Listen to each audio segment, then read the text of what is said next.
Hello everyone, welcome to chemistry believers. और आज हम जेडिली पार्ट 6 में जो बुक सॉल्यूशन लेके आ रहे हैं उसमें आज हम डिस्कस करेंगे dual nature of electron. Previous lecture में हम लोगों ने क्वांटम नंबर्स के बारे में देखा था कि क्वांटम नंबर्स कैसे जनरेट हुई थी। और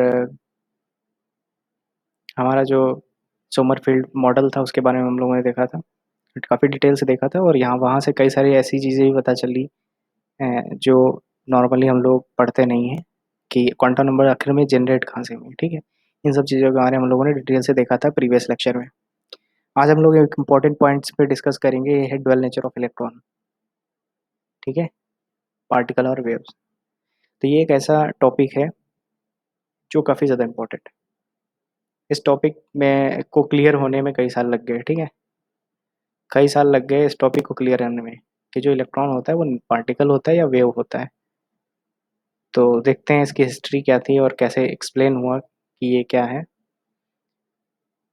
स्टार्ट करते हैं। The planetary theory of atomic structure put forward by Rutherford and Bohr describe the atom as a central nucleus surrounded by the electron.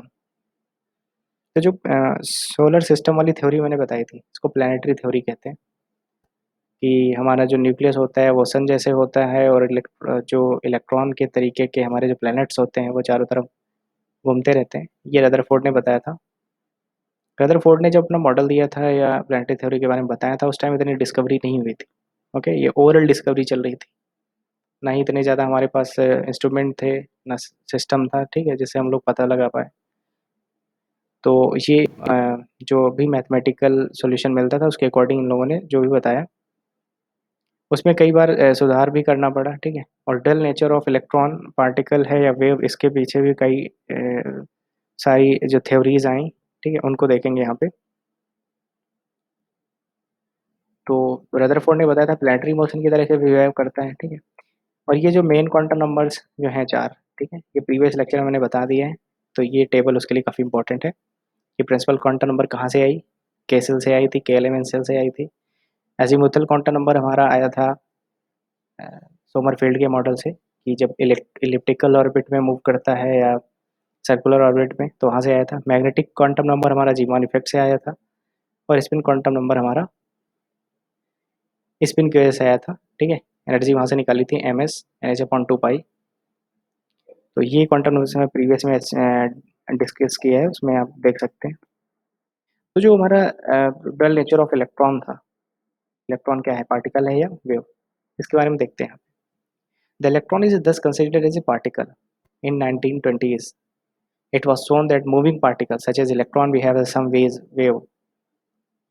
ठीक है, कुछ वेव में दिखा 1920 के आसपास में ये जो है इसकी कई थ्योरीज आई। ठीक है, क्योंकि इस टाइम काफ़ी ज़्यादा रिवॉल्यूशन था साइंस के उसमें, रिसर्च एरिया में। तो वहाँ पे कई साइंटिस्ट ने बोला कि ये वेव है और कई ने बोला कि ये पार्टिकल है, और बोला ही नहीं, उसका प्रूफ भी दिया।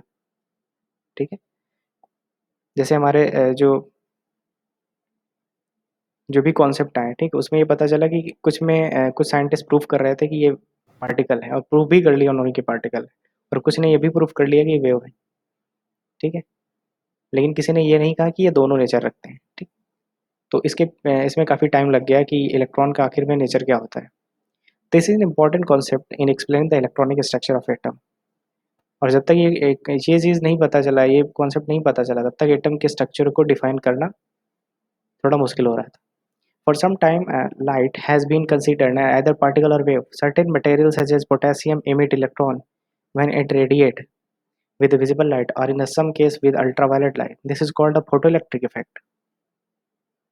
ठीक है, अल्बर्ट आइंस्टीन ने जिस फोटो इलेक्ट्रिक इफेक्ट को दिया था, तो उस फोटो इलेक्ट्रिक इफेक्ट से प्रूफ होता था कि इलेक्ट्रॉन हमारा क्या होता है, एज ए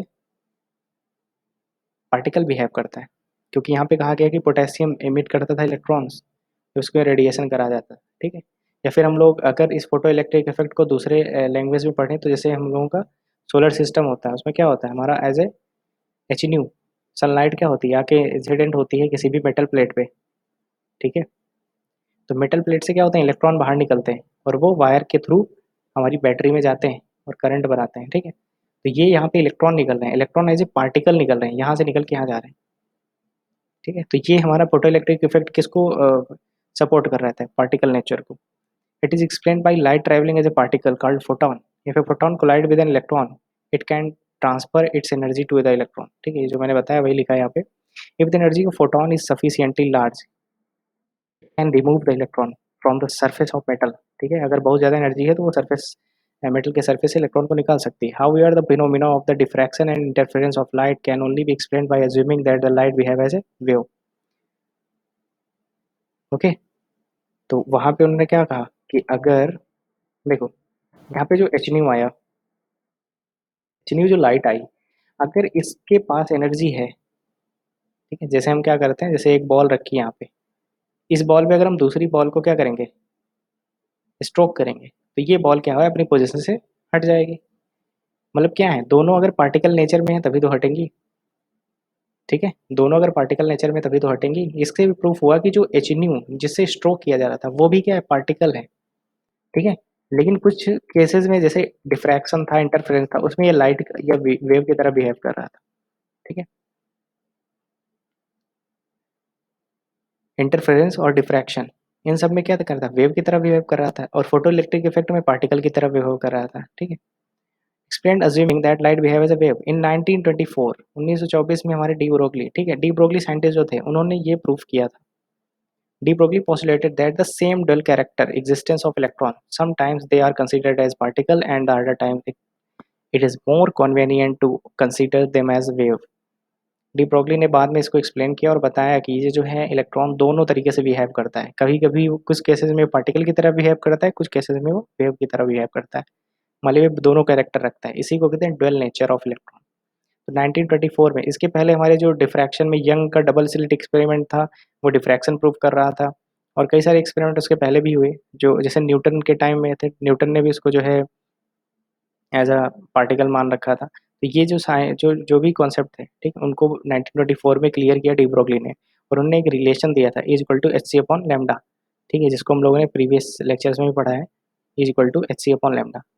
तो उससे उन्होंने प्रूव किया is equal to H C, sorry H C upon lambda नहीं था, इसको कैंसिल कर देते हैं। उन्होंने दिया था lambda is equal to H upon M V. ठीक है, lambda is equal to H upon M V. तो यहाँ पे m जो क्या था, mass of particle, and lambda is a wavelength of light. तो इस एक एक्सप्रेशन में दोनों चीज़ें शो हो रही थी कि अगर कोई पार्टिकल है तो उसमें मोमेंटम होगा, और अगर वो वेव है तो उसमें वेवलेंथ होगी। ठीक है, इस एक्सप्रेशन से उन्होंने दोनों चीज़ों को एक्सप्लेन कर दिया था। Experimentally evidence for the wave nature of electron was obtained when the diffraction ring are observed photographically. When a stream of electron was passed through a thin metal foil, electron diffraction has now become useful tool determining the molecular structure, particularly of gas. Wave mechanics is a mean of studying the build-up of electron cell in the atom and the shape of orbital occupied by the electron।